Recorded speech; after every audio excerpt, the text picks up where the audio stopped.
Hello dear students, આજનો lecture આપણે start કરતાં પહેલાં કાલનું થોડું રિવિઝન કરીએ. બરાબર, કે આપણે સદિશને કઈ રીતે દર્શાવતા હતા અને સદિશનું મૂલ્ય એટલે કે માન તમારે દર્શાવવું હોય તો કઈ રીતે દર્શાવી શકાય એનું થોડું પહેલાં રિવિઝન કરીએ. બરાબર, તો પહેલાં તો સદિશને દર્શાવવાની રીત,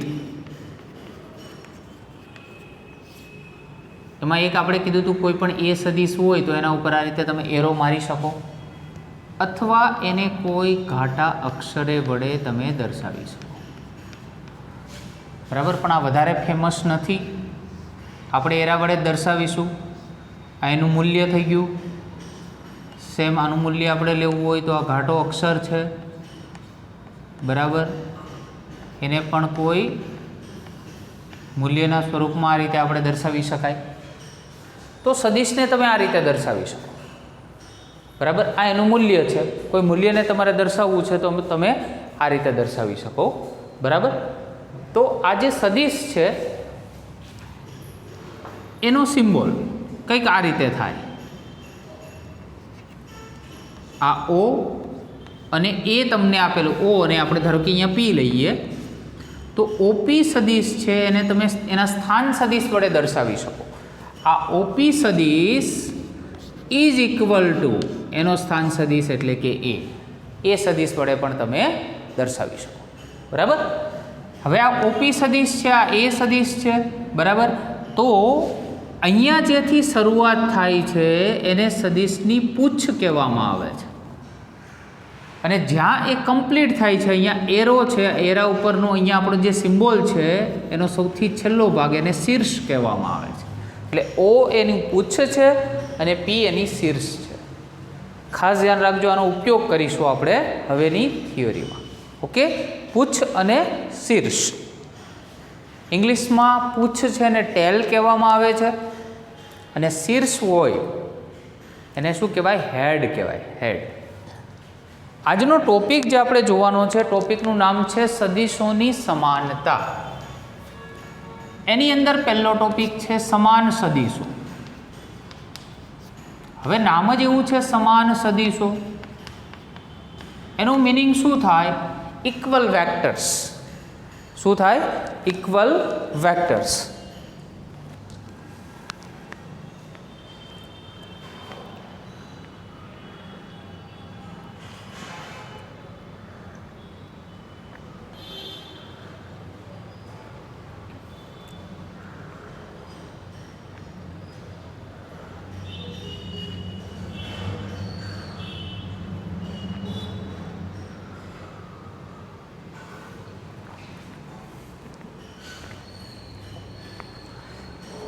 તો સમાન સદિશો એટલે શું?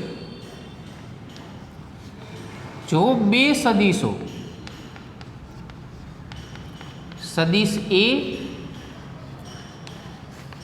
અને સદિશ બી ની દિશા ઉપરાંત મૂલ્ય પણ સમાન હોય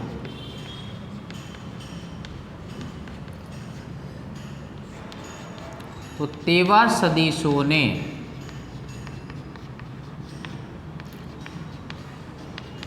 સમાન સદિશો કહે છે.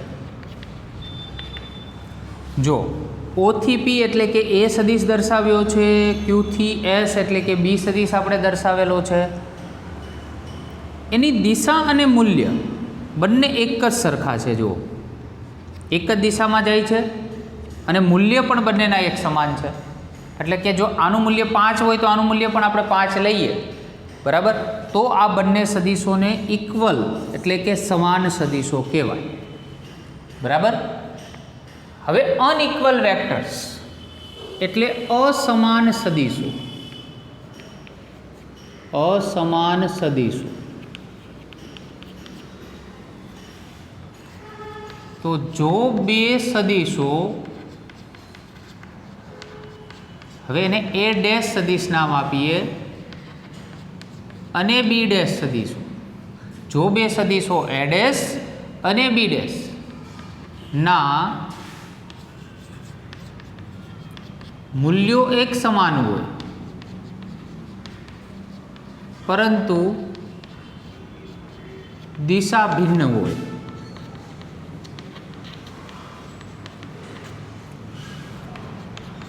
તો તેવા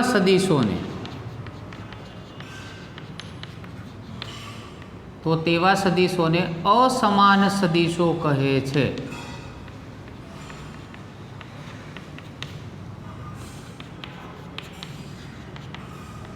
A dash is not equal to B dash સદીશ. જો મૂલ્ય બંનેના એક સમાન છે પરંતુ દિશા આ તરફ જાય છે અને આ તરફ જાય છે, દિશા બંનેની ભિન્ન છે, તો આવા સદીશો છે એને શું કહેવાય? અસમાન સદીશો કહેવાય. બરાબર? તો સમાન સદીશો અને અસમાન સદીશો આ એની વ્યાખ્યાઓ થઈ. આગળના ટોપિક તરફ જઈએ તો સદીશોનો વાસ્તવિક સંખ્યા વડે ગુણાકાર. તો ધારો કે કોઈ સદીશ એને કોઈ વાસ્તવિક સંખ્યા લેમ્ડા વડે ગુણીએ તો તેનું મૂલ્ય લેમ્ડા ગણું થાય. એટલે કે તે સદીશની દિશા સમાન રહે પરંતુ મૂલ્ય બદલાય. કઈ રીતે? ધારો કે હું કોઈ મૂલ્ય લઉં છું અને એ સદીશ છે એને લેમ્ડા વડે ગુણાકાર કરું છું. લેમ્ડા શું છે? તો લેમ્ડા એ કોઈ વાસ્તવિક સંખ્યા છે.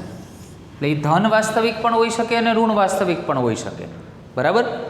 તો એ સદીશ જે તમને આપેલો છે ને આપણે લેમ્ડા વડે જો ગુણાકાર કરીએ તો શું થાય? તો લેમ્ડા કોમન નીકળે. બરાબર? અને એ સદીશ છે એનું આ મૂલ્ય મળે આપને, એ સદીશનું મૂલ્ય. બરાબર? તો લેમ્ડા એ કોઈ ધન વાસ્તવિક સંખ્યા છે અને કોઈ આપણે ઉદાહરણ દ્વારા સમજીએ તો વધારે ખ્યાલ આવે.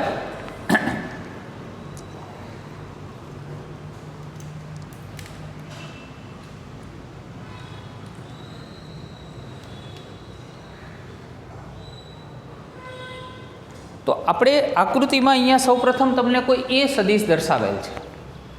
એ સદીશ એને કોઈ લેમ્ડા વડે આપણે ગુણાકાર કર્યો અને લેમ્ડા ઇઝ ઇક્વલ ટુ આપણે 2 લઈએ છીએ 2. તો જ્યારે તમે આનું મૂલ્ય શોધશો ત્યારે કેટલું થશે? બમણું થશે. આ સદીશ છે એ બમણા મૂલ્યનો થશે એટલે 2a સદીશ. સિમ્પલ છે, 5 ને 2 વડે ગુણો તો 10 થાય. બરાબર? એટલે મૂલ્ય હંમેશા વધે. તો તેમ સદીશમાં પણ સેમ, જ્યારે કોઈ પણ સદીશ આપેલો હોય એને તમે કોઈ સંખ્યા વડે ગુણો તો શું થાય? એનું મૂલ્ય બમણું થાય. લેમ્ડા અહીંયા લેમ્ડા ઇઝ ઇક્વલ ટુ 2 લીધું આપણે, જે સદીશ આપેલો છે એનાથી બમણું મૂલ્ય થયું. સેમ એવી જ રીતે કોઈ એ સદીશ લો, એને હું -1 વડે ગુણું. -1 વડે ગુણું એનો મતલબ શું થાય? આનાથી વિરુદ્ધ દિશા. તો આ સદીશને -a વડે દર્શાવે. હું -1.5 વડે ગુણું તો એનાથી 1.5 ગણું થાય મૂલ્ય. આ સદીશ છે એનાથી 1.5 મૂલ્ય થાય એટલે -1.5 એ સદીશ જેટલું મૂલ્ય થાય. ક્લિયર? એટલે અહીંયા બમણું અને ત્યાં 1.5 ગણું એટલું મૂલ્ય આપણે થઈ શકે સદીશનું. તો આકૃતિ એમાં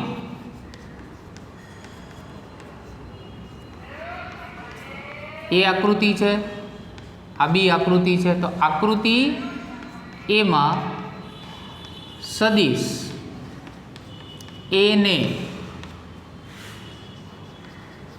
ધન વાસ્તવિક સંખ્યા વડે ગુણાકાર કરેલી છે, જેથી તેનું મૂલ્ય બદલાય છે પરંતુ દિશા બદલાતી નથી. ધન સંખ્યા વડે ગુણો તો દિશા ના બદલાય, મૂલ્ય ફક્ત બદલાય. પરંતુ આકૃતિ બીમાં શું છે? આકૃતિ બીમાં સદિશ એ ને ઋણ વાસ્તવિક સંખ્યા વડે ગુણેલી હોવાથી તેની દિશા બદલાય છે.